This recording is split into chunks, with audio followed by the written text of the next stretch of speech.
فتویٰ on line کے پیارے ساتھیوں، السلام علیکم۔ روزے کی حالت میں کلی کرنے یا ناک میں پانی ڈالنے سے متعلق فتویٰ۔ محترم جناب مفتی صاحب، حالت روزہ میں کلی کرنے اور ناک میں پانی ڈالنے کا کیا حکم ہے؟ مزید جاننے سے پہلے آپ سے گزارش ہے کہ ویڈیو کو لائک کریں، چینل کو سبسکرائب کریں اور بیل آئیکن کو ضرور دبا لیں تاکہ آپ ہماری ہر نئی آنے والی ویڈیو کا نوٹیفیکیشن حاصل کر سکیں۔ جواب میں مفتی صاحب فرماتے ہیں، روزے دار روزے کی حالت میں کلی بھی کر سکتا ہے اور ناک میں پانی بھی ڈال سکتا ہے، لیکن پانی ڈالنے اور کلی کرنے میں مبالغہ کرنا مکروہ ہے، جبکہ عام حالات میں اس میں مبالغہ کرنے کا حکم ہے، جیسا کہ حدیث پاک میں ہے، کامل وضو کرو، انگلیوں کا خلال کرو، اور اگر روزہ نہ ہو تو ناک میں پانی ڈالنے میں مبالغہ کرو۔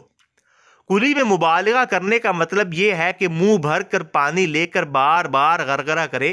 جس سے حلق میں پانی جانے کا اندیشہ ہو، اور ناک میں پانی ڈالنے میں مبالغہ یہ ہے کہ جہاں تک ناک کی نرم ہڈی ہو وہاں تک پانی کا بار بار ڈالنا کہ پانی ناک کی جڑ تک پہنچ جائے۔ یاد رہے کہ اگر کلی کرتے وقت بلا قصد پانی حلق میں چلا گیا یا ناک میں خوب اچھی طرح سانس کھینچ کر پانی ڈالا تو اس سے روزہ ٹوٹ جائے گا، جس کی بعد ازاں قضا واجب ہے۔ لیکن اگر روزے دار کو اپنا روزہ دار ہونا بھول گیا تو اس صورت میں روزہ نہیں ٹوٹے گا۔